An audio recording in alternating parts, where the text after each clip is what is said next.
Hey guys, my name is Cam and welcome to Ask Me I'm Bipolar. Now if you haven't done already, please do hit that subscribe button. I put out a video every Friday and I wouldn't want you to miss out. Now since we're having a heatwave here in the UK, I thought today I'd talk about something practical. Now most antipsychotic medications actually increase your body's sensitivity to heat or to high temperatures. And this can lead to things like heat stroke, sunburn in some cases, dehydration and just general heat-related illnesses. So I thought I'd compile a list of the 3 most common side effects that we find from antipsychotic medication when it comes to heat. Number 1, it affects thermoregulation, which is your body's ability to regulate its own temperature. Now, like a small baby, it means that you get too hot or too cold and your body can't compensate for it. This can lead to things like hyperthermia, which can be fatal. Number 2, it impairs your ability to sweat. Now this can go one of 2 ways. If you don't sweat much at all, that means that you're not going to cool yourself down. But if it makes you sweat too much, it means you're going to get dehydrated. Now drugs such as lithium and quetiapine, the one that I take, make you sweat too much, which means that I'm constantly needing to drink more water, and I feel like I can't ever drink enough. The other downside to it is with all that excessive sweating and fluid loss, it means the levels of drugs in your body can go too high, which could potentially lead to an overdose. Number 3, certain medications can make you photosensitive, which means you can burn easier. Photosensitivity is the result of drugs combining with proteins in the skin to form substances which react with direct sunlight. Being in the sun for as little as 30 to 60 minutes can cause a variety of allergic skin rashes.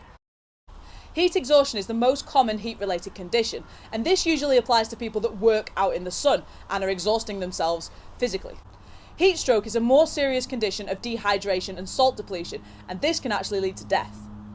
Heat-related illnesses are a real problem to those of us who take antipsychotic or antidepressant medication, so please do check your packets and find out, if what you're taking comes with a warning. With a lack of being able to regulate our core temperatures, that leaves us susceptible to heat stroke, dehydration, heat exhaustion, and a whole plethora of things that could be really bad for our health. Remember, when heat levels rise too high in our bodies, it can cause irreversible brain damage. And this is also worse for anyone living with other medical problems as well, such as heart conditions, pulmonary conditions, or even alcoholism. So what can we do to protect ourselves?